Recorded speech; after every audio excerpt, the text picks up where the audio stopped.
नमस्कार साथियों, मैं पिन जायसवाल आप सभी साथियों का यूपी एग्जाम वाले यूट्यूब चैनल पर स्वागत करता हूं। आशा करते हैं आप सब लोग स्वस्थ होंगे, मस्त होंगे। तो बहुत-बहुत धन्यवाद आप सभी साथियों को।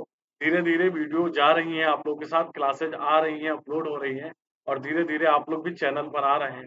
ठीक है? तो ऐसे ही प्यार बनाते रहिए और अभी ये शुरुआत है, ठीक है? अभी आपको भी बहुत काम करना है, हमें भी बहुत काम करना है। आपको लगातार शेयर करते रहना है और आपको क्या है, आपको वीडियो पे कमेंट भी करते रहना है ताकि ये क्या है वीडियो थोड़ा ज़्यादा शेयर होने लगे। यूट्यूब क्या करता है, यूट्यूब जब ज़्यादा व्यूअरशिप देखता है या ज़्यादा कमेंट देखता है तो इसको अपने हिसाब से क्या है, इसको प्रमोट करने लगता है। तो ये थोड़ा-सा चैनल के लिए काफ़ी अच्छा रहेगा क्योंकि हमने कहा था ना कि कुछ लाइव के लिए शर्तें हैं और उसकी शर्तों को फुलफिल हो जाए तो हम लाइव आने का प्रयास कर रहे हैं। वैसे हमारी तरफ से प्रयास हो रहा है। एक बड़ी अनाउंसमेंट इस क्लास के साथ एक और है कि नेक्स्ट वीक से हमारी पूरी प्रयास है कि हम लाइव आना प्रारंभ करें, वो भी आप लोग के डिमांडिंग सब्जेक्ट के हिसाब से। आप लोगों ने डिमांड की थी कि सर यूपी स्पेशल कराया जाए ऐसे ही क्लास के माध्यम से। तो नेक्स्ट वीक से मेरी पूरी कोशिश है कि मैं लाइव आने का प्रयास करूँगा यूपी स्पेशल के साथ, राइट ना? तो यूपी स्पेशल भी हम कवर करेंगे नेक्स्ट वीक से शाम के समय में।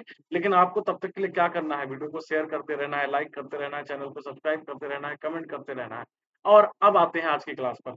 अभी हमने पिछली 4 क्लासेज में 2 क्लासेज इंडस्ट्रियल सिविलाइजेशन पर हमने करी और 2 क्लासेज जो करी वो वैदिक पीरियड पर। वैदिक पीरियड की ये क्रम की तीसरी क्लास है, जिसमें हम आज उत्तर वैदिक काल पे चर्चा करने वाले हैं। उत्तर वैदिक काल में कुछ चीज़ें रह गई थी जो पिछली क्लास में हमने चर्चा की थी और कुछ प्रश्न भी हमारे पास रह गए थे जो काफ़ी इम्पोर्टेंट लगे। मुझे लगा कि उनका पोस्टमार्टम होना चाहिए, आप लोगों के सामने उनका डिस्कशन होना चाहिए। तो इसीलिए इस क्लास को क्या है एक और क्लास इसी में ऐड की जा रही है। वैदिक काल को हमने अध्ययन की दृष्टि से 2 भागों में बाँटा था, पूर्व वैदिक काल, उत्तर वैदिक काल। अर्ली वैदिक पीरियड, लेटर वैदिक पीरियड। पूर्व वैदिक काल 1500 बीसी से लेकर के 1000 बीसी और लेटर वैदिक पीरियड या उत्तर वैदिक काल का जो टाइम पीरियड हमने बताया आपको, वो हमने ये दिया कि सर 1000 बीसी से लेकर 600 बीसी तक का टाइम पीरियड आता है। तो उत्तर वैदिक काल में हमने अध्ययन किया उसकी सामाजिक, राजनैतिक, धार्मिक सारी चीज़ों पर डिस्कशन किया। उसके हमने लगभग 25-30 प्रश्न कर लिए थे। कुछ चीज़ें रह गई हैं जो कि बहुत इम्पोर्टेंट है। मतलब वहाँ से क्वेश्चन आना तो तय ही रहता है, तो इसीलिए आज इस क्लास के माध्यम से क्या है उन उन पॉइंट पे भी फ़ोकस किया जाएगा। पहली चीज़ तो आपने वेद जाने। वेद कितने हैं? वेद आपको मैंने बताया होगा कि पहली चीज़ तो हमने आपको बताया होगा कि सर वैदिक साहित्य और वैदिक साहित्य के अंतर्गत हमने आपको बताया कि सर वेद आते हैं, ब्राह्मण ग्रंथ आते हैं, आरण्यक आते हैं और उसके साथ-साथ हमने आपको बताया है कि सर क्या आते हैं? उपनिषद आते हैं। क्या आते हैं? उपनिषद आते हैं। और इस बार मेंस का प्रश्न भी था कि वैदिक साहित्य के बारे में बताइए। मेंस का जीएस पेपर 1 का प्रश्न ही था इसी वैदिक साहित्य को आपको लिख देना था, इन्हीं वैदिक साहित्य के बारे में कि ऐसे वैदिक साहित्य जिनके माध्यम से हमें वैदिक काल की जानकारी प्राप्त होती है, वैदिक साहित्य कहलाते हैं। वैदिक साहित्य के अंतर्गत ये आते हैं और थोड़ा-सा आपको क्या है विस्तार से बताना है मतलब इंट्रोडक्शन देना है, फिर मेन बॉडी, फिर कंक्लूजन पे आ जाना था। बहुत ही प्यारा क्वेश्चन था, बहुत ही आसान प्रश्न था इस बार का मेंस का, ये जो था। तो वेद तो हमने पढ़ लिया, वेद 4 होते हैं, ऋग्वेद, सामवेद, यजुर्वेद, अथर्ववेद, वेद तो हमने 4 लेकिन कई बार मैच करने के लिए प्रश्न आ जाता है कि सर इनके वेदों के पुरोहित किस नाम से जाने जाते थे? तो ऋग्वेद की वैसे मैं बता चुका हूँ आपको, ऋग्वेद के जो पुरोहित हैं उनको होत्र या फिर इनको होता के नाम से भी जाना जाता है। सामवेद के जो पुरोहित हैं उनको उद्गाता कहा जाता है। यजुर्वेद के जो पुरोहित हैं वो अथर्वयी हैं और अथर्ववेद के जो पुरोहित हैं उन्हें ब्रह्म कहा जाता है। राइट ना? अब कई बार मैच करने वाले प्रश्न ये पूछे जाते हैं कि किस वेद का कौन-सा उपवेद है? तो सब चार्ट के माध्यम से लिखा हुआ है। ऋग्वेद का उपवेद जो है वो कौन-सा है? ऋग्वेद का उपवेद आयुर्वेद है। वहीं सामवेद का उपवेद देखा जाए तो सामवेद का उपवेद जो है वो गंधर्व वेद है। राइट ना? सामवेद का उपवेद कौन-सा है? गंधर्व वेद है। यजुर्वेद का उपवेद कौन-सा है? धनुर्वेद है एंड अथर्ववेद का उपवेद कौन-सा है? ठीक है? शिल्प वेद है। क्या है? शिल्प वेद, राइट? चलिए, ब्राह्मण ग्रंथों पे आ जाते हैं। तो ऋग्वेद का ब्राह्मण ग्रंथ ऐतरेय और कैसिकी है। मैच करने वाले आते हैं भैया, जिन्होंने प्रीवियस ईयर पेपर लगाया है, जिन्होंने घटना चक्र का पूर्वावलोकन लगाया है, वो सब ये प्रश्न देखे हैं, वो सब प्रश्न और नहीं देखे हैं, धैर्य करो, 5-7 मिनट का धैर्य रखो, आगे हम क्वेश्चन अभी आपको दिखा रहे हैं। ठीक है? सामवेद का ब्राह्मण ग्रंथ जैमिनी और तांडव है। यजुर्वेद का ब्राह्मण ग्रंथ सतपथ और तैत्तिरीय है। अथर्ववेद का एकमात्र ब्राह्मण ग्रंथ कौन है? गोपद। राइट ना? चलिए, उपनिषद, उपनिषद ऋग्वेद के जो उपनिषद है, ऐतरेय, कैशिकी, सामवेद उपनिषद, छांदोग्य उपनिषद, जैमिनीय, ठीक है। उसके साथ-साथ क्या है, जैमिनी उपनिषद है, यजुर्वेद के कठोपनिषद, बृहदारण्यक के ईशावास्यौपनिषद, श्वेताश्वर उपनिषद, अथर्ववेद के उपनिषद, मुंडकोपनिषद, प्रश्नोपनिषद, मांडूक्य उपनिषद, ठीक है। ये सारे उपनिषद क्या हैं, ये इंपॉर्टेंट जो उपनिषद हैं, वो यहाँ पर हमने चार्ट के माध्यम से आपको दिखा दिए, चार्ट के माध्यम। और इतने से ही आपके मैक्सिमम जो क्वेश्चन है, वो इतने ही पार्ट से क्या है आपको मिल जाएंगे, इतने ही भाग से क्या है मैक्सिमम प्रश्न आपके क्या है इसी वाले चार्ट से। अगर ऐसे मिलते जुलते क्वेश्चन आ रहे हैं तो इस बात की तय गारंटी है भैया कि क्या है कि इतने से ही आपके प्रश्न पूछे जाएंगे, चाहे वो मैच करने वाले हो, चाहे वो पुरोहित हो, चाहे वो वेद हो, चाहे ब्राह्मण ग्रंथ हो, और चाहे वो उपनिषद, चाहे वो क्या है उपनिषद है। उसके साथ साथ कुछ दर्शन रहे हैं, दर्शन में मिलाने वाले में प्रश्न आ जाता है कि भैया चारवाक दर्शन, ठीक है, एक प्रकार से भौतिकवादी दर्शन है, चारवाक इसके प्रवर्तक रहे हैं। चारवाक दर्शन बहुत ही शानदार दर्शन रहा है, ठीक है। जो छात्र तैयारी करते हैं और जो ज्यादा सीरियस नहीं होते हैं, वो चारवाक दर्शन का फॉलो करते हैं। चारवाक दर्शन कहता है भैया बहुत समस्या से एक मानव तन मिल रहा है, ठीक है, ठीक है, बड़ी जतन करने के पश्चात तो इसको तैयारी करने, झूठ-मूठ के टेंशन लेने, इन सब में काहे व्यर्थ कर रहे हैं। बढ़िया शरीर को सुख दो, खाओ, ठीक है, डेढ़ कुकर भात, 1 कटोरा दाल और पौवा भर घी लेके बढ़िया सान के चट कर दो। वो दर्शन ये कहता है चारवाक दर्शन, मतलब क्या कर रहे हो ये सब, दुःख दुःख काहे संसार में लिख रहे हो, काहे तृष्णा रखे हो, खाओ आराम करो और इतना खाओ और कम पड़े तो उधार लेके खाओ। ये दर्शन है चारवाक दर्शन। सांख्य दर्शन के प्रवर्तक कौन है, कपिल है। योग दर्शन के प्रवर्तक कौन है, पतंजलि है। न्याय दर्शन के प्रवर्तक कौन है, तो न्याय दर्शन के प्रवर्तक गौतम है। पूर्व मीमांसा के प्रवर्तक जैमिनी है। उत्तर मीमांसा के प्रवर्तक बादरायण जी हैं और वैशेषिक के प्रवर्तक कौन है, दर्शन कणाद। अगर आपको इतने पॉइंट याद हैं तो एक नंबर, एक क्वेश्चन तय है इसमें, चाहे वो आरओ हो और चाहे वो पीसीएस हो, लिख करके ले लेना, इससे एक क्वेश्चन आएगा जरूर। इस वाले चार्ट से एक क्वेश्चन मिलेगा जरूर। अगर वो एंशिएंट हिस्ट्री में, खासकर ये वैदिक एरा में जा रहा है या धार्मिक आंदोलन की तरफ जा रहा है, तो यहाँ पर एक क्वेश्चन मिलना तय है।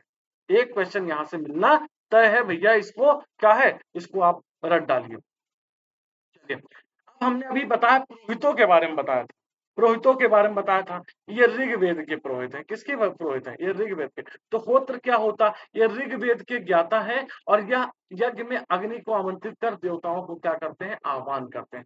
मतलब उनकी व्याख्या भी आप यहाँ पर क्या है हमारे साथ जान लीजिए, क्या है इनके बारे में व्याख्याएं भी आप लोग क्या है जान लीजिए कि होत्र क्या है या होता। क्वेश्चन में होत्र नहीं पूछा जाता है, क्वेश्चन में होता पूछा जाता है। क्वेश्चन में क्या पूछा जाता है, होता कौन था, ठीक है। अब बच्चा कंफ्यूज हो जाता है कि अरे सर ये होत्र और होता में क्या अंतर, ठीक है। उद्गाता कौन होते हैं, तो उद्गाता ये सामवेद का ज्ञाता होता है। सामवेद जानते हैं, सामवेद किसे कहते हैं, भारतीय संगीत का जो जनक है वो कौन सा वेद है, भारतीय संगीत, सा रे गा मा पा धा नि। ये कहाँ पर है भैया, ये सामवेद में ही तो इसका वर्णन किया गया है, सामवेद में ही तो उसका वर्णन किया गया है। तो सामवेद क्या हो जाता है, सामवेद का ज्ञाता या पुरोहित कौन कहलाता है, उद्गाता कहलाता है। अथर्ववेद यजुर्वेद का ज्ञाता है, यजुर्वेद का पुरोहित है और इसमें यज्ञ संबंधी नियमों विधि विधानों का क्या किया गया, वर्णन किया गया है। ये यजुस साम नामक शब्दों से मिलकर के ही तो बना हुआ है। वॉइस क्लियर आ रही है, क्योंकि पिछली वीडियो में किसी बालक ने बताया था कि सर आवाज क्लियर नहीं आ रही है, थोड़ी स्लो आ रही है। आज थोड़ी कोशिश कर रहे हैं तेज बोलने की, ठीक है। तो अथर्ववेद क्या है, तो ये यजुर्वेद का ज्ञाता है, जो यज्ञ के कर्मकांडों को क्या करता है, संपन्न कराता है। यज्ञ के कर्मकांडों का क्या करता है, ये संपन्न कराता है। वही ब्रह्मा की बात करें तो ये सारे वेद का ज्ञाता है। वैसे पुरोहित किसके हैं, तो ये पुरोहित क्या है, अथर्ववेद के क्या है, ये पुरोहित है। ये सारे वेदों के ज्ञाता है। यज्ञ में इनकी भूमिका क्या है, सुपरविजन की होती है, यज्ञ निरीक्षक की होती है। और एक क्वेश्चन पूछा गया कि निरीक्षक की भूमिका में कौन रहता।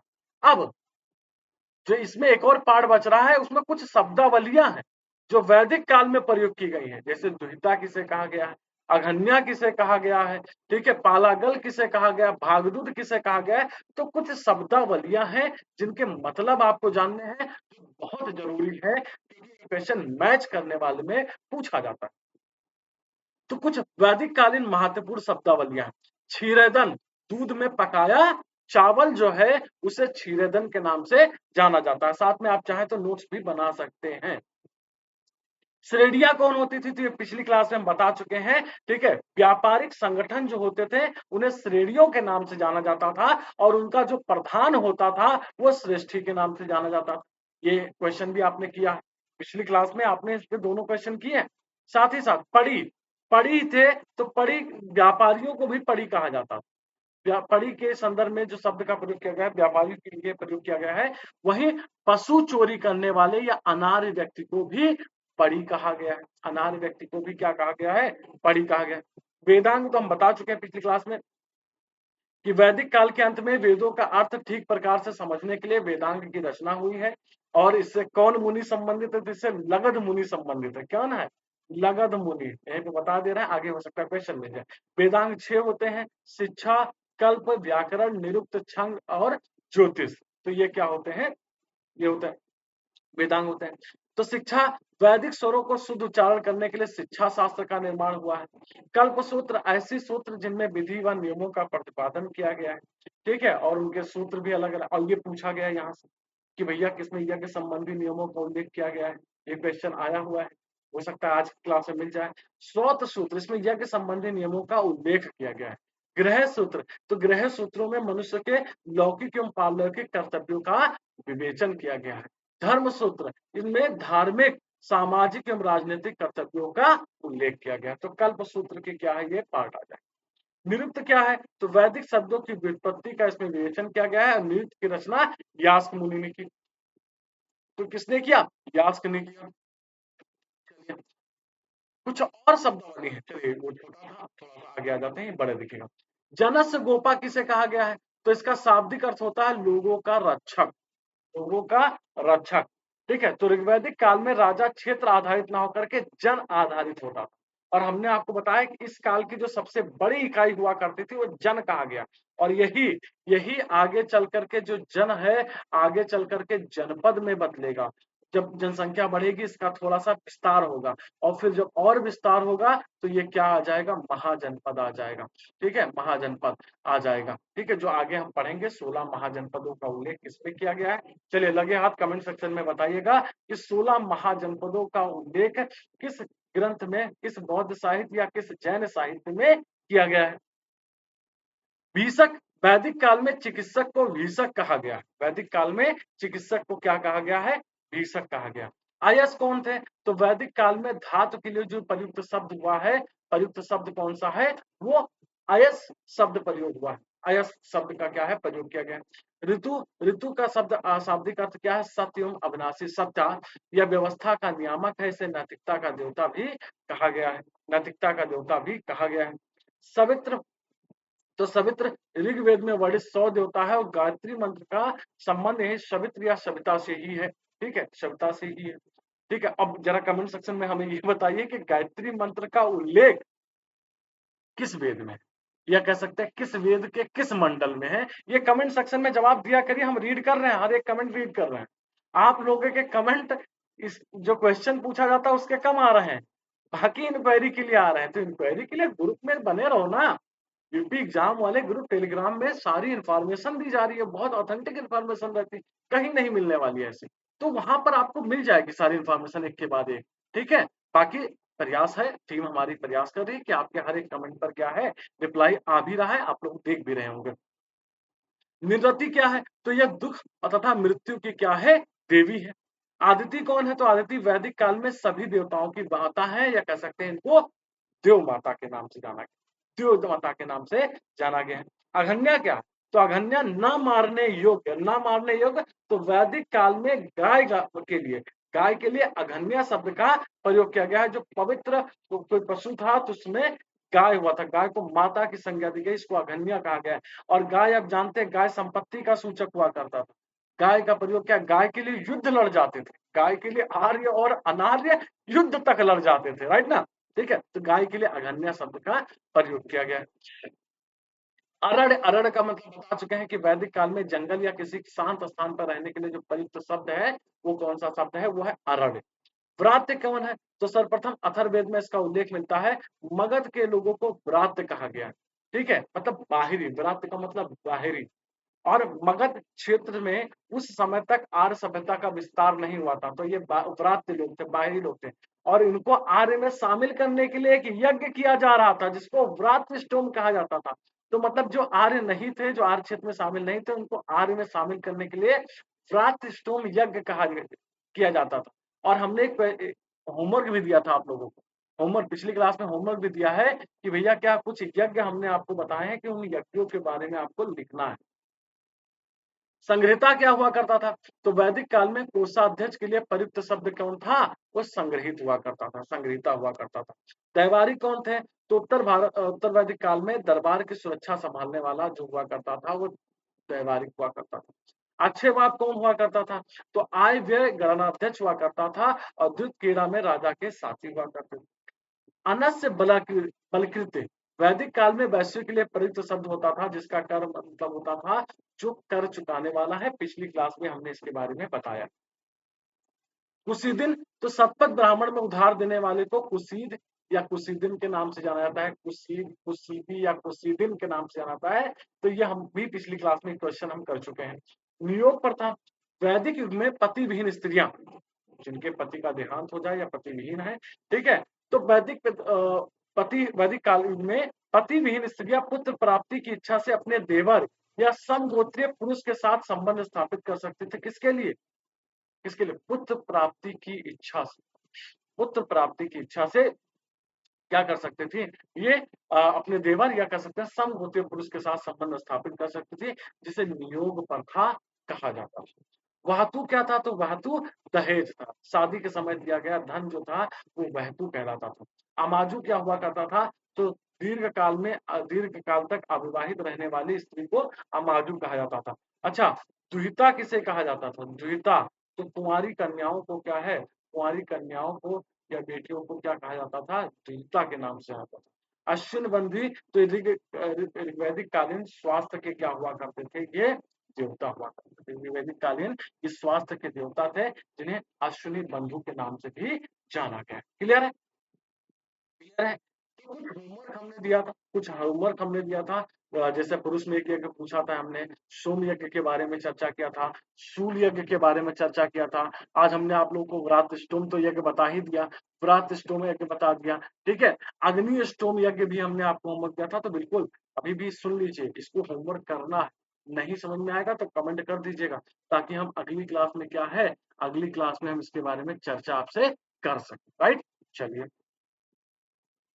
हम क्वेश्चन की श्रृंखलाओं पे चलते हैं, क्वेश्चन की श्रृंखलाओं पे चलते हैं और आज के क्वेश्चन देखते हैं कि हमारे पिटारे में आज की पंचायत जो लगी हुई है, आज की पंचायत, इस पिटारे में कौन कौन से प्रश्न हैं, आइए इन पर भी क्या करते हैं, हम डिस्कशन करते हैं। आज प्रश्नों की संख्या शायद थोड़ी सी ज्यादा है, ठीक है, लेकिन तेजी से करेंगे, लेकिन क्या है, तेजी से करते हैं। चलिए, तो निम्नलिखित में से कौन सी एक ऋग्वैदिक आर्यों की लाक्षणिक विशेषता नहीं? आपको बताना है इनमें से। वे अश्वों, रथों और कांस्यों के उपयोग से परिचित थे। ओके।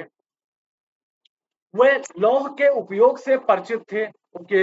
वे गौ से परिचित थे जो संपत्ति की सर्वाधिक महत्वपूर्ण रूप थी। अच्छा।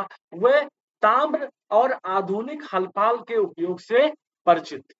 तो आपको बताना है इनमें से सही जवाब, आपको बताना है इनमें से सही जवाब, इनमें से क्या होगा सही जवाब, इनमें से क्या होगा सही जवाब।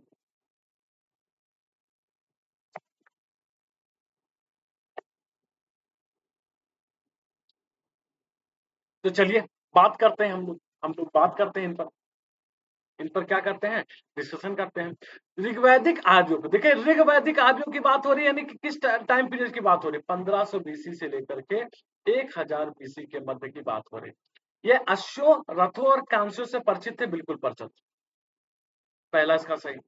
अब इसमें पूछा गया विशेषता नहीं है, ठीक है। चलिए, वो गौ से परिचित थे, बिल्कुल परिचित थे, क्योंकि इसे अघन्य कहा गया है। वो ताम्र तथा आधुनिक हलपाल के उपयोग से बिल्कुल परिचित, बिल्कुल परिचित। लेकिन ध्यान दीजिएगा, क्या वे लोहे के उपयोग से परिचित थे? क्या वे लौह के उपयोग से परिचित थे? ऋग्वैदिक काल, पूर्व वैदिक काल नहीं परिचित था, उत्तर वैदिक काल परिचित था। ध्यान दीजिएगा, ये शब्द है, इसी शब्द को पकड़ना है तभी आंसर मिलेगा, अदरवाइज कंफ्यूज हो जाएगा, अदरवाइज क्या कंफ्यूज हो जाएगा। और आर काल में अयस्क शब्द धातु के लिए किया गया है। अयस्क शब्द क्या है? धातु के लिए किया गया है, जो कि तांबे का संकेतक हुआ करता था।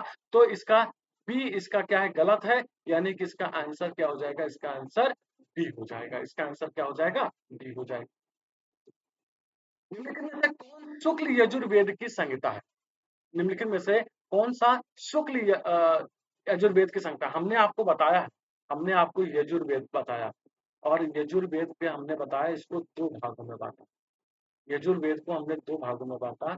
एक हमने बांटा शुक्ल यजुर्वेद, और दूसरे में हमने क्या बांटा आप लोगों को? कृष्ण यजुर्वेद। ये हम चर्चा कर चुके हैं, फिर से एक बार करते हैं। शुक्ल यजुर्वेद को वाजसनेयी संहिता भी कहते हैं। वाजसनेयी संहिता के नाम से भी इसे जाना जाता है। इसकी दो शाखाएं, इसकी क्या है? दो शाखाएं हैं। एक शाखाएं क्या है? कान्व है, और दूसरी शाखाएं क्या है? दूसरी शाखाएं क्या है? मध्यान्ह मध्यान्ह, राइट। कृष्ण यजुर्वेद की चार शाखाएं हैं। कृष्ण यजुर्वेद की चार शाखाएं। चार शाखाएं कौन सी है? कथा है, ठीक है, कथा संहिता है, उसके साथ साथ कपिस्थल है, मैत्रेयी है, और उसके साथ साथ तैतरीय तैतरीय। ठीक है, अब आप खुद ही देख लीजिए, ये तीनों जो हैं, ये तीनों किसके हैं? ये कथा या काठ बोल देंगे। ये तीनों किसके हैं? ये तीनों कृष्ण यजुर्वेद के पार्ट हैं। ये तीनों किसके हैं? ये कृष्ण यजुर्वेद की शाखाएं हैं। ये किससे संबंधित है? ये शुक्ल यजुर्वेद से संबंधित है। तो इसका आंसर क्या हो जाएगा? इसका आंसर ए हो जाएगा। इसका आंसर क्या हो जाएगा? ए हो जाएगा, राइट, क्लियर है।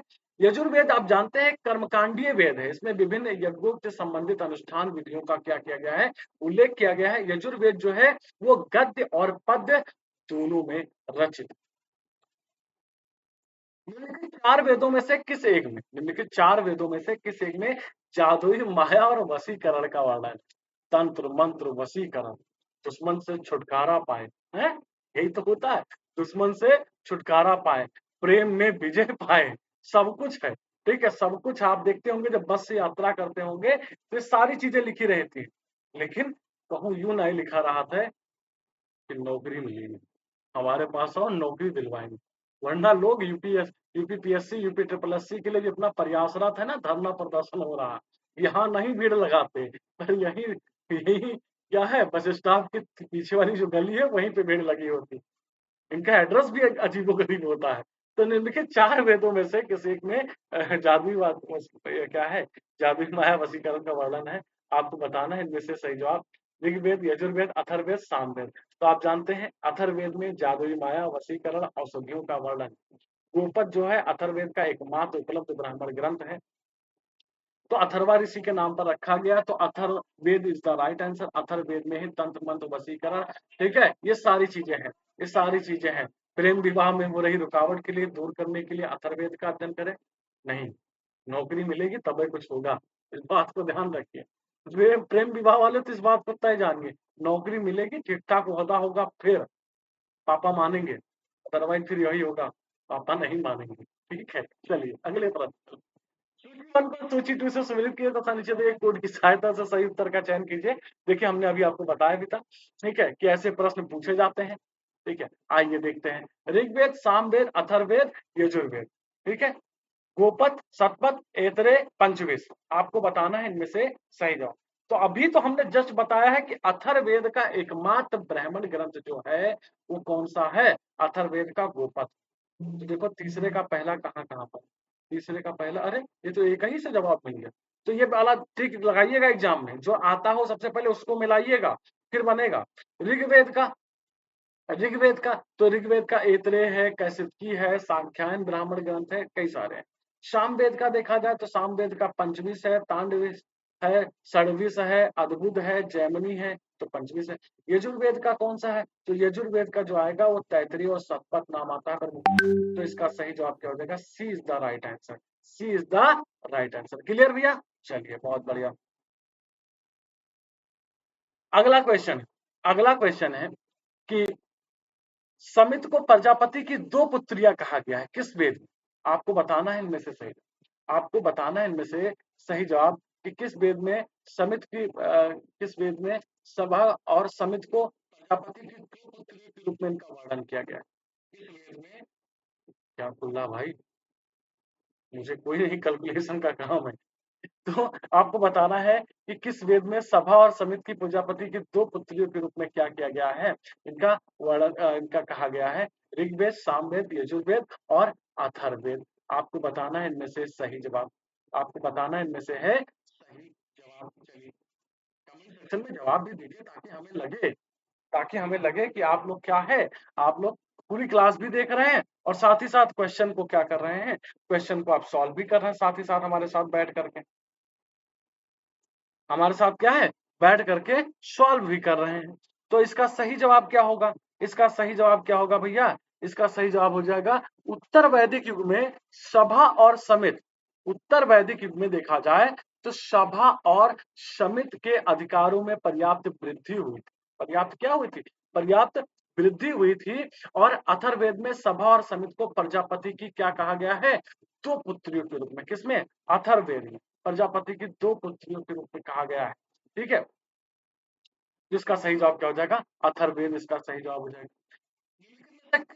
सर्वप्रथम देवकी पुत्र कृष्ण का वर्णन है। बहुत ही बढ़िया प्रश्न, बहुत ही बढ़िया, बहुत ही शानदार। सर्वप्रथम सर्वप्रथम भगवान श्री कृष्ण का जो उल्लेख मिलता है, in which of the following epic there is first mention of Devaki son Krishna, निम्नलिखित में से किस ग्रंथ में सर्वप्रथम देवकी के पुत्र कृष्ण का वर्णन है? महाभारत, छांदोग्य उपनिषद, अष्टाध्यायी, भागवत पुराण। तो आपको बताइए इनमें से सही जवाब। तो छांदोग्य उपनिषद में श्री कृष्ण का उल्लेख सबसे पहले प्राप्त होता है। छांदोग्य उपनिषद, छांदोग्य उपनिषद, इसमें इस उपनिषद में भगवान श्री कृष्ण को देवकी का पुत्र कहा गया है और घोर अंगिरस का शिष्य बताया गया है। ठीक है, कृष्ण के उपासक जो हैं इन्हें भागवत के नाम से जानते हैं, या कह सकते हैं पूज्य हैं। यही कारण है कि इनके धर्म को क्या कहा गया है? भागवत धर्म कहा गया है, भागवत धर्म।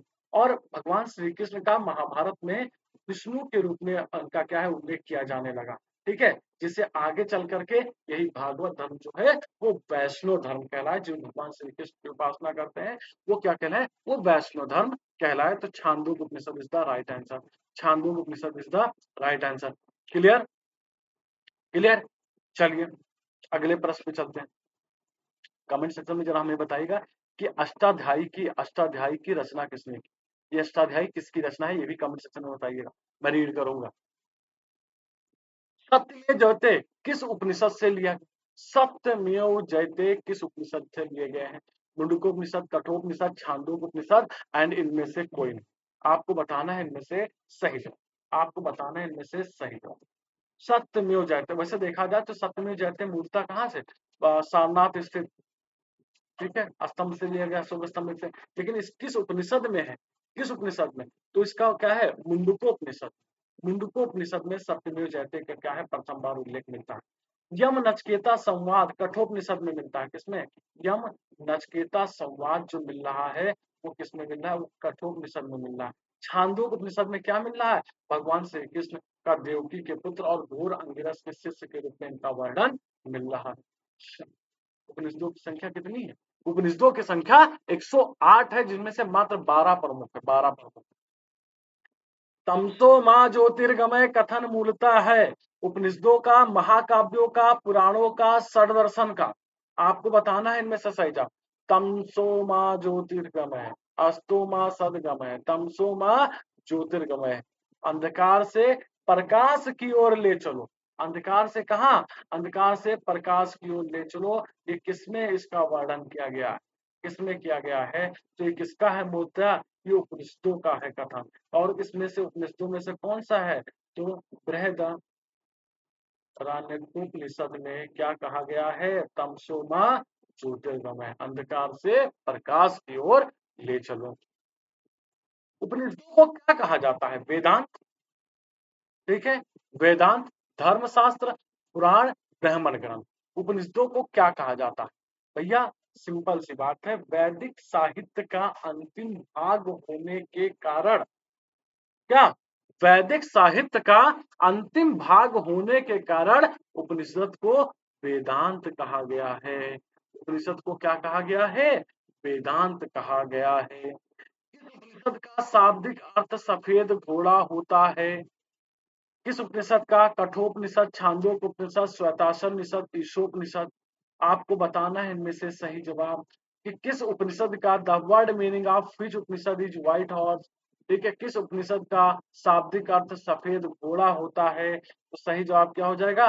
श्वेताश्वर उपनिषद का जो शाब्दिक अर्थ होता है वो क्या होता है? वो सफेद घोड़ा होता है।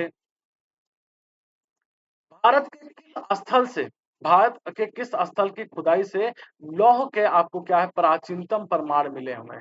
लौह धातु पे क्या है? प्राचीनतम प्रमाण मिले हुए हैं। तक्षशिला, अतरंगी घेरा, कौशाम्बी, हस्तिनापुर। भारत के the ancient most evidence of the practice of iron metal is found from the excavation of which place which which side of India. आपको बताना है। तो पहली चीज तो इसका सही जवाब क्या हो जाए? अतरंगी खेड़ा। क्या नाम है इसका? अतरंगी। अब अतरंगी खेड़ा उत्तर प्रदेश में पड़ता है। और उत्तर प्रदेश में कहाँ पर पड़ता है? तो उत्तर प्रदेश के ये एटा में क्या है? एटा जिले में ये पड़ता है। यहाँ से खुदाई से कुछ उपकरण प्राप्त हुए और इनका समय निर्धारित किया गया कि ये कितने पुराने हैं। ये पता चला 1000 बीसी के आसपास के हैं, 900 बीसी के आसपास में है। इसमें लोहे का प्रयोग होने लगा था। निम्नलिखित में से कौन सा एक पदाधिकारी, अगला क्वेश्चन बहुत ही बढ़िया। निम्नलिखित में से कौन सा एक पदाधिकारी उत्तर वैदिक काल में रत्नियों की सूची में शामिल नहीं था? रत्नियों की सूची में शामिल नहीं था। तो उत्तर वैदिक काल में देखा जाए तो राजनीतिक संस्थाएं काफी ज्यादा सुदृढ़ हुई थी, या कह सकते हैं सुदृढ़ रूप लेने लगी थी। और इस काल में कुछ रत्नियां हैं जिनका उल्लेख शतपथ और तैत्तिरीय ब्राह्मण ग्रंथों में हुआ है। 12 रत्नियों की चर्चा है। 12 रत्नियों की क्या है? 12 रत्न की चर्चा यहाँ पर मिलती है। कौन कौन से हैं? तो पहला आपका कौन सा हो जाएगा? पुरोहित पहला है। अब इसी में आंसर मिल जाएगा आपको। पुरोहित है। दूसरा आपका कौन सा है? दूसरा आपका है सेनानी। तीसरा आपका कौन सा है? तीसरा आपका है ग्रामणी। चौथा आपका कौन सा है? तो चौथा आपका संग्रहीता। पांचवा आपका कौन सा है? तो पांचवा आपका है महिषी। छठा आपका क्या है? छत्ता या छत्री। ठीक है, ये क्या है? छत्री। सातवां कौन सा आपका? सातवां आपका है सूत। आठवां भागदूत। अभी एक मतलब भी बता देंगे आपको। भागदूत। ठीक है। अ, नौवां अक्षवाप। अक्षवाप तो आप हम बता भी चुके हैं। अक्षवाप। 10वां कौन सा है आपका? पालागल। पालागल। 11वां कौन सा आपका? तो गोपीकर्ता। ठीक है, गोपीकर्तन। और 12वां आपका कौन सा है? 12वां है राजन। राजन। राजन का मतलब राजा। गोवर्धन का मतलब इसे गवाध्यक्ष, गवाध्यक्ष जो गायों के देखभाल। पालागल क्या है? पालकी ढोने वाला, या इसको विदूषक कहा गया है। अक्षवाप कौन हुआ करता था? आय व्यय का लेखा जोखा करने वाला। ठीक है।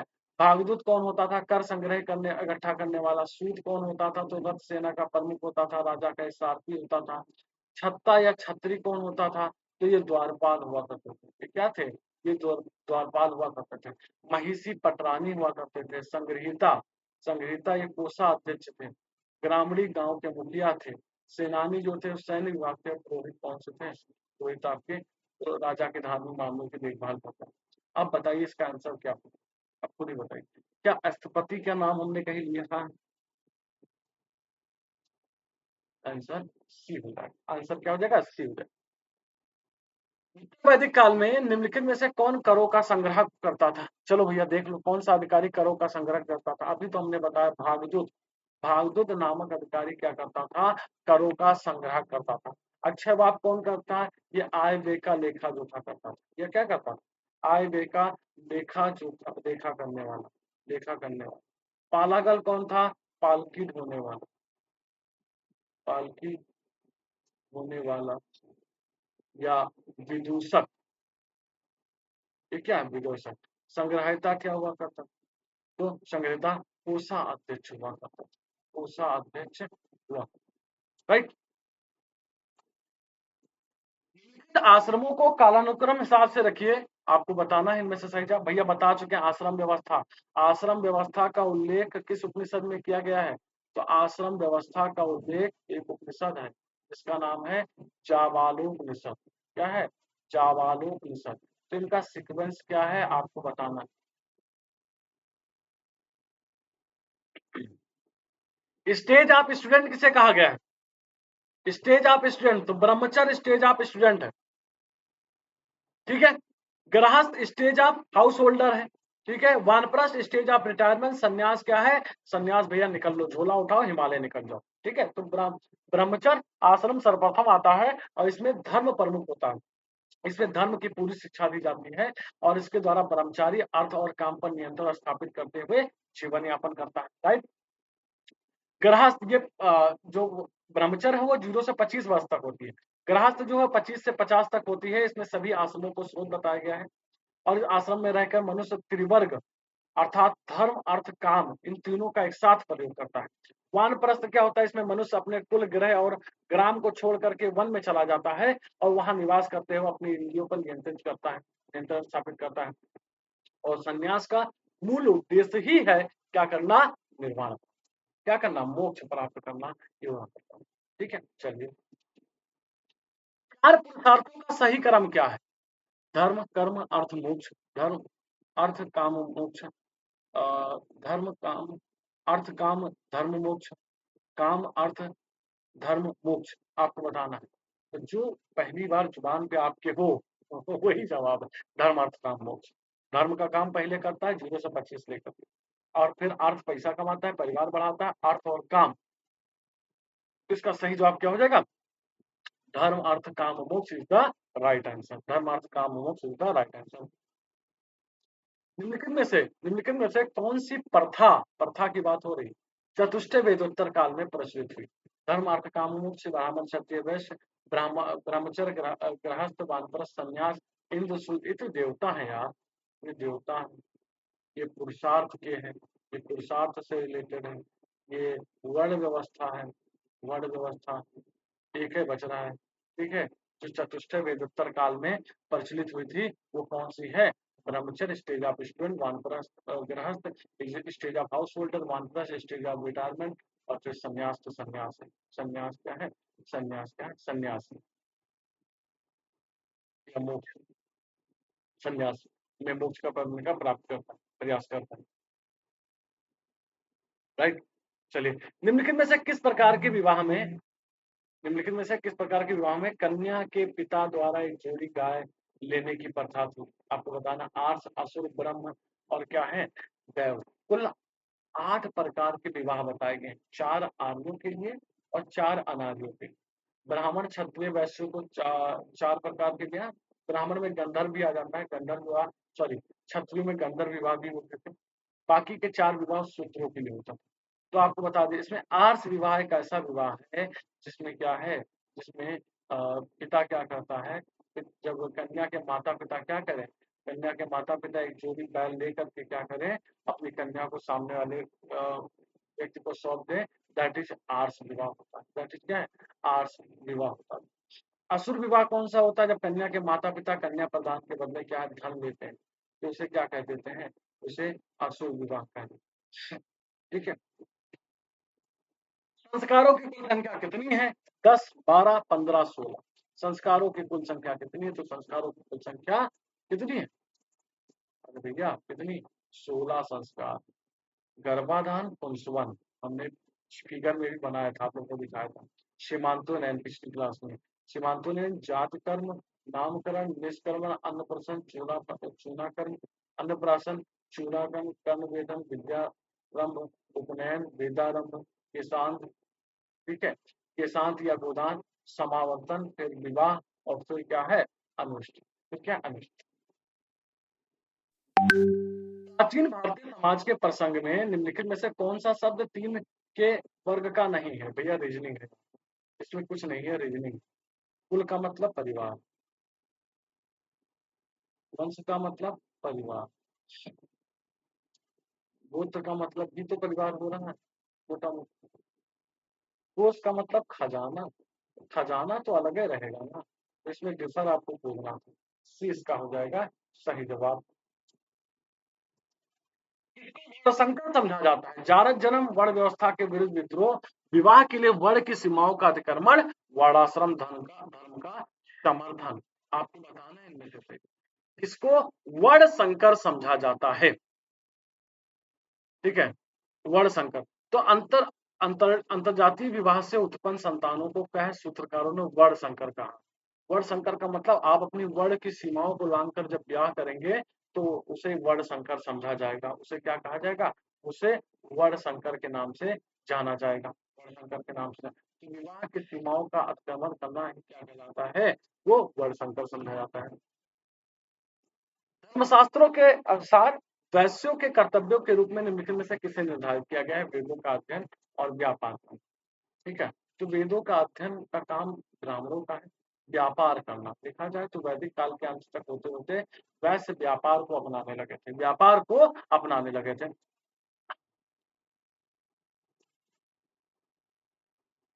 ब्राह्मण और क्षत्रिय दोनों वैश्यों से राजस्व के वसूल करते थे, उनके ही राजस्व पर ही वो जीते थे। ठीक है, और देखा जाए ब्राह्मण, क्षत्रिय और वैश्य ये तीनों जो थे उपनयन संस्कार के क्या थे? उपनयन संस्कार ही के अधिकारी हुआ करते थे। अर्थित कर सकते हैं वैदिक मंत्रों के साथ जनेऊ धारण करने का अनुष्ठान करा सकते थे। वैदिक काल में अस्पृश्यता का आधार क्या था? तो अशुद्धता, व्यवसाय, गरीबी, में से कोई नहीं। तो वैदिक काल में देखा जाए तो वैदिक काल में समाज जो था 4 वर्णों में विभक्त हुआ करता था। ब्राह्मण, क्षत्रिय, वैश्य और शूद्र हुआ करता था। और ये विभाजन जो किया गया था वो व्यवसाय पर किया गया था, ना कि इस पर किया गया था, ना कि जन्म पर। तो वो कर्म पर किया गया था। ठीक है, तो इसका सही जवाब क्या हो जाएगा? व्यवसाय इज द राइट आंसर। व्यवसाय इज द राइट आंसर। सूची को सूची टू से सुमेलित कीजिए तथा नीचे दिए गए कूट की सहायता से सही उत्तर का आपको चयन करना है। ऋग्वेद, यजुर्वेद, सामवेद, अथर्ववेद। संगीत में स्रोत, स्रोत एवं कर्मकांड, तंत्र मंत्र वशीकरण, स्रोत एवं प्रार्थना। तंत्र मंत्र वशीकरण मिला लो। चौथे का तीसरा कहाँ पर? चौथे का तीसरा यहाँ है, यहाँ। दो ऑप्शन को बाहर करो, खदेड़ो उनको, तोड़ा दो, एकदम भगा दो। सामवेद को पकड़ो, सामवेद संगीत में स्रोत। तीसरे का पहला कहाँ पर है? तीसरे का पहला, ये हो गया जवाब। ऋग्वेद जो ऋचाओं से युक्त है, जो ऋचाओं, जिसमें ऋचाओं का संकलन किया गया है, यज्ञों के अवसर पर देवताओं की स्तुति के लिए होत ऋषियों द्वारा उच्चारित किया जाता है। ठीक है, तो इस ऋग्वेद क्या हो जाएगा? ऋग्वेद में स्रोत एवं प्रार्थनाएं हैं, यजुर्वेद में स्रोत एवं कर्मकांड है, सामवेद में संगीत में स्रोत है, अथर्ववेद में तंत्र मंत्र वशीकरण है। वैदिक साहित्य का निम्नलिखित में से कौन सा सही क्रम है? वैदिक संहिता है ब्राह्मण, आरण्यक, उपनिषद। वैदिक संहिता है उपनिषद, आरण्यक और ब्राह्मण। वैदिक संहिता है आरण्यक, ब्राह्मण ग्रंथ, उपनिषद। वैदिक संहिता है वेदांग, आरण्यक और स्मृतियां। पहली बात तो वेदांग को बाहर करो, स्मृतियां ये सब बाहर करो। वैदिक साहित्य का अंतिम सही क्रम क्या है? पहले आते हैं वैदिक साहित्य, वेद आता है, फिर ब्राह्मण ग्रंथ आता है, फिर आरण्यक आता है, फिर उपनिषद आता है। उसका सही जवाब क्या हो जाएगा? A is the right answer. Answer उसका क्या हो जाएगा बच्चा? आंसर ए हो जाएगा। निम्नलिखित में से निम्नलिखित में से कौन वेदांग ज्योतिष के लेखक के रूप में ख्यात है? आर्यभट्ट, ब्रह्मगुप्त, लगध, लाट। तो आपको बता दीजिए लगध इज द राइट आंसर। लगध मुनि क्या है? लगध मुनि ने क्या किया है? वेदांग ज्योतिष के रूप में क्या है? ये विख्यात हुआ करते। ये क्या है? विख्यात हुआ करते लगध। जीविकोपार्जन हेतु वेद वेदांग पढ़ाने वाला अध्यापक क्या कहलाता है? आचार्य, अधर्वयी, उपाध्याय, पुरोहित। आपको बताना है इनमें से सही जवाब। आपको बताना है इनमें से सही जवाब। आपको बताना है इनमें से सही जवाब कि सर जीविकोपार्जन हेतु वेद वेदांग पढ़ाने वाला अध्यापक क्या कहलाता है? चैनल पे भैया जो नए हैं प्लीज चैनल को सब्सक्राइब करिए, क्योंकि बहुत जल्द हम आपके बहुत कुछ सोच के रखे हैं। आपका जो आर का पेपर है, पीसीएस का पेपर है, तब तक हम बहुत कुछ करने वाले हैं। बहुत कुछ लग करके हमारे साथ प्रैक्टिस करिए। ठीक है, तो वैदिक काल में जीविकोपार्जन हेतु वेद वेदांगों को पढ़ाने वाला जो पुरोहित होता है वो अध्यापक या कह सकते हैं उपाध्याय क्या कहलाता है? वो अध्यापक क्या कह सकते हैं, क्या कहलाता है? वो उपाध्याय कहलाता है। वो क्या कहलाता है? वेद वेदांग पढ़ाने वाला अध्यापक क्या कहलाता है? ये आपका उपाध्याय कहलाता है। उपाध्याय क्या है? उपाध्याय के नाम से। पाणिनि ने 4 प्रकार के अध्यापकों का उल्लेख किया है। एक आचार्य होते हैं, प्रवक्ता होते हैं, एक सुरेड़ीय होते हैं और एक अध्यापक होते हैं। और इसमें आचार्य जी ने क्या किया है? अध्यापक की सबसे बड़ी उपलब्धि मानी। आचार्य अध्यापक की क्या है? सबसे बड़ी उपलब्धि हुआ करती है। उपाध्याय इज द, ठीक है, Upadhyay is the right answer. श्रृंखला खत्म हो रही है। नेक्स्ट जो टॉपिक पर हम चर्चा करने वाले हैं, नेक्स्ट टॉपिक पे चर्चा करने वाले हैं बौद्ध बौद्ध धर्म पर चर्चा करने वाले हैं। ठीक है, उसकी वीडियो अभी मिल जाएगी। कैसा रहा सेशन जरूर बताइए, कमेंट जरूर करिए, लाइक करिए, चैनल को सब्सक्राइब करिए, वीडियो को लाइक भी करते रहिए, सब्सक्राइब करते रहिए, शेयर भी करते रहिए अपने दोस्तों तक। और फिर हम ऐसे ही छोटे-छोटे पार्ट्स में क्या करेंगे, संपूर्ण हिस्ट्री को खत्म कर देंगे। और जैसा कि हमने आपको बताया है कि क्या है, नेक्स्ट वीक से मुलाकात करेंगे लाइव। उत्तर प्रदेश स्पेशल के पिछले 10-15 साल में जितने भी प्रश्न पूछे गए, सबका कलेक्शन लेकर के आए जाए। सबका कलेक्शन क्या है, लेकर के आएंगे। राइट ना? चलिए, ठीक है फिर। तो आज की क्लास को हम क्या करते हैं, आज की क्लास को हम यहीं पर रोकते हैं। बहुत-बहुत धन्यवाद आप सभी साथी का। स्वस्थ रहिए, मस्त रहिए, लगे रहिए, अनवरत लगे रहिए। और जो बच्चे पीसीएस लगे हैं, उनसे मेरी एक अपील है कि चाहे आपको 2024 देना हो, 2025 या 2026, रोजाना कम से कम 7 से 10 पेज तक आप लिखना शुरू कर दीजिए कॉपी पर। कुछ भी लिखिए, पेपर का कटिंग लिखिए, सब्जेक्ट लिखिए, जो भी मन है। ठीक है, सस्ती वाली कॉपी उठा लो और उस पे रोज लिखो। कारण एक दिन में लिखने का एहसास नहीं होता है। जब लिखने लगोगे खुद ब खुद आपको एहसास हो जाएगा। राइट? तो आज की क्लास में बस इतना ही। बहुत-बहुत धन्यवाद। Thank you, bye bye, take care. जय हिंद, have a nice day dear. स्वस्थ रहिए, खुश रहिए, मस्त रहिए। भोलेनाथ का आशीर्वाद आप सब पर बना रहे। Thank you, thank you.